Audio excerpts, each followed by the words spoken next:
Hello everyone, my name is Natalia Merida and I'm a sophomore at Moon Valley High School.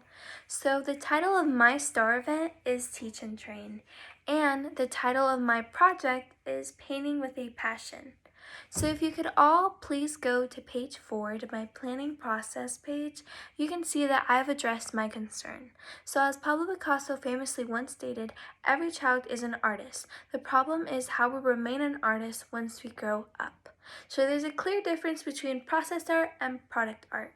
So with product art, each art looks the same exact way and each end result is very similar to one another, where there's no room for a child's creativity to flow and for a child to be themselves and self-express in the art. While with process art, it's completely different. With process art, each art piece looks different and it's very much like the person that made it, like the student that made it, because they reflect on it and they can make it however they would like. There's no steps to follow, there's no strict rules that you have to have set for process art, and that's what makes it so great. So there's a multitude of benefits that come with process art, starting from small motor skills, depending if you want to use your fingers, a paintbrush, a sponge. If you want to add some scissors in there, that's totally fine.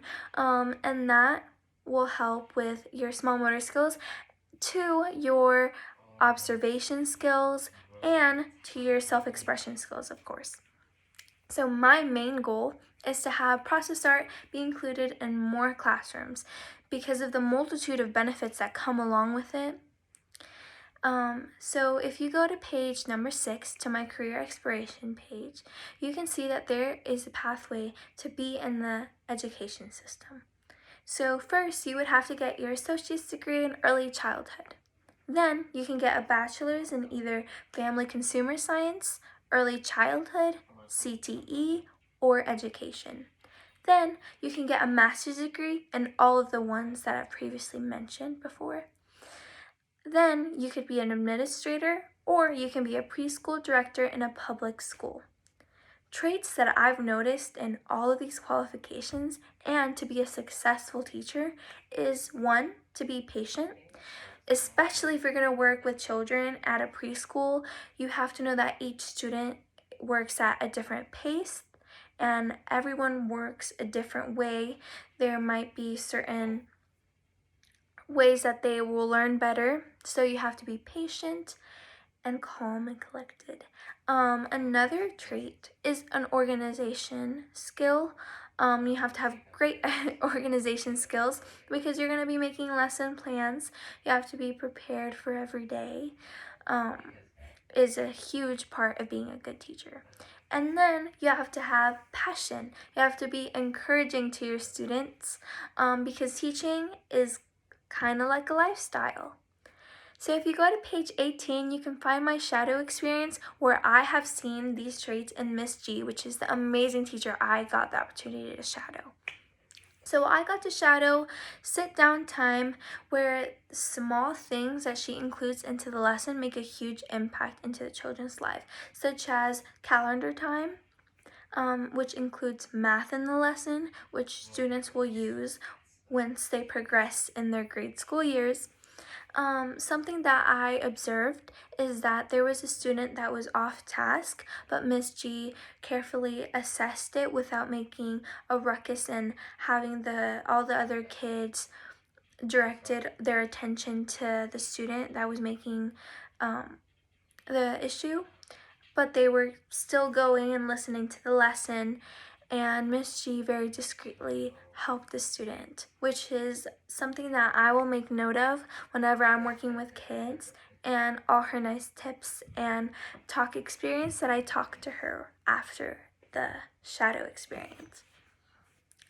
So now these are traits that I used in my lesson plan that you can find on page 11.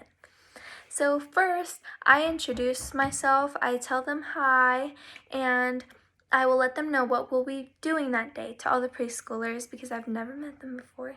And I'm so sad of this circumstance that I had to be virtually online. I know it's very much safe, which is great. I would have loved to see their faces in person and to help them out if they needed anything in person, but they saw me through a computer screen, so hopefully I get the opportunity to meet them sometime. But I introduced myself, I told them who I was, and I let them know what we were going to do that day. And we started off with a color song. Now this introduces colors, and that will have their mind flowing of what colors they're going to want to choose to do the activity, what their favorite color is, and these are all questions that I asked right after the song, which they were very excited to answer. Then I played a seasonal song, which got everyone excited too, and it also showcased the theme that was in the art work that we're gonna do. Then I had all the materials in front of them, and I gave them a paper, and I showed them how to start off the project, because then I let their creative minds go to work. So first I let them have a blank sheet of paper, and they have tapes of various widths.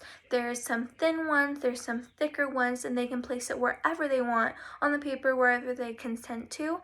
Some of them even wanted to make letters out of their names, which is very cute. So as you can see here in the picture, he is grabbing tape and putting it all over the page. So I also did this activity with a child I babysit. He's great. So he's my example. As you can see, I'm in the picture. But there's also other examples, visual representations of the students that were in the classroom at the preschool that I did with Ms. G. Virtually, of course. So he taped everything to his consent. Then the second step was to allow them to paint whatever color they want on the page to cover all the white spots. Then once it dries, they unpeeled the paper and they got their end result. And while it was drying, we did a story time where they read Ducky's Rainbow, which explained about the seasons and different colors that they used. I ended it with some questions about if they liked their art piece, what did they learn about their art piece, what did they think their art piece was going to end with, which were all great questions that they answered very nicely to me, and I'm so grateful that I got to do this. So the technology that I used on page 16 is found is a smart board, where I was shown, and I had YouTube playing for the songs that they got the opportunity to listen to before we started the activity. So the two questions that I have, so what is one skill that I learned or improved on during my project, and how will I use that in my school year or in my future career? So I improved my organization skills.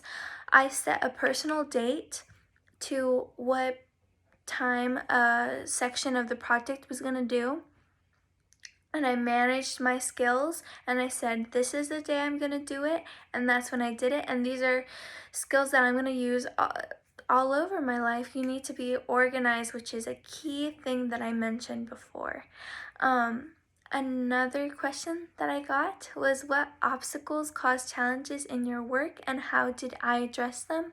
So I ask a lot of questions, which Miss Fergus, my advisor, does a great job answering. She's always very patient with me and very there, and at any time of the day, if I have just a small question to ask of if this work is decent, if I should add more work to it, I have the amazing support of Miss Fergus, and she answered all my questions, which made me feel so much more confident in myself to have this presentation.